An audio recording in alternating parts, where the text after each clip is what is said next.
So the Shelby GT350 has been launched. It's out there. It's going to be coming in the wild soon. We've seen it. I'm going to make a couple different videos of this particular topic so you can pick which style you want. This is the more calm version. If you've watched any of my videos, or whether it be TikTok, YouTube, Facebook, wherever, we've seen a supercharged dark horse Mustang, okay? And that's 800 plus horsepower. That car was amazing. I did a live with that car when the Phony Pony and I went for a test drive. That was a bad idea, signal problem, stuff like that. Should have just done a video. However, that car's raunchy at dark horse level. I think it's such an abomination and so fake, to be honest with you, that I brought out a Mach-E, okay?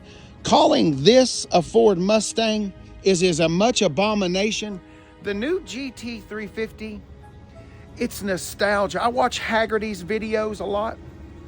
Jason Camisa, I love his stuff. Anyway, Haggerty. The first 6 or 7 minutes, it's just nostalgia talk about Shelby from back in the day. That worried me right off just right then and there. Fluff, feel. My son calls it cap. Anyway,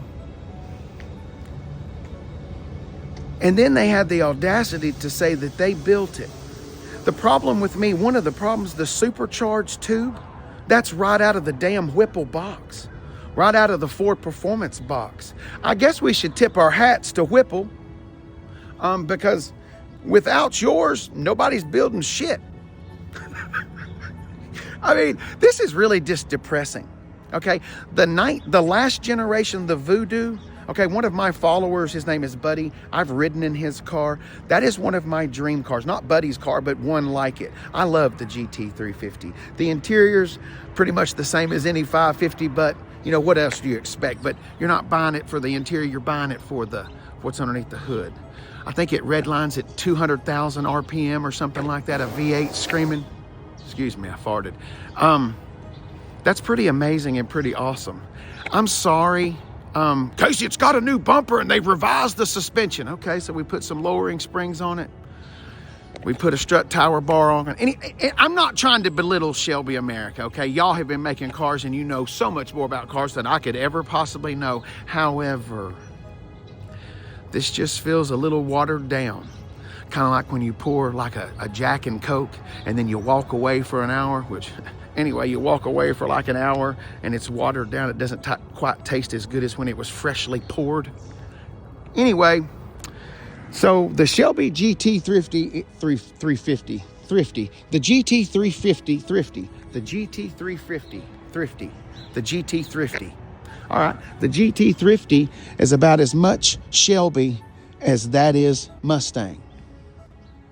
Maybe we shouldn't blame Ford though, or maybe we shouldn't blame Shelby America. Maybe we should place it at Ford. They don't have enough V8s. Or maybe we should just take a look at the times we're in, and maybe we should be gracious and thankful to God that there's a V8 still out there.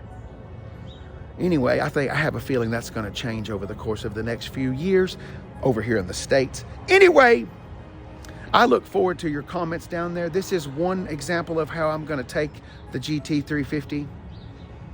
Thanks for watching. Have a hobbly.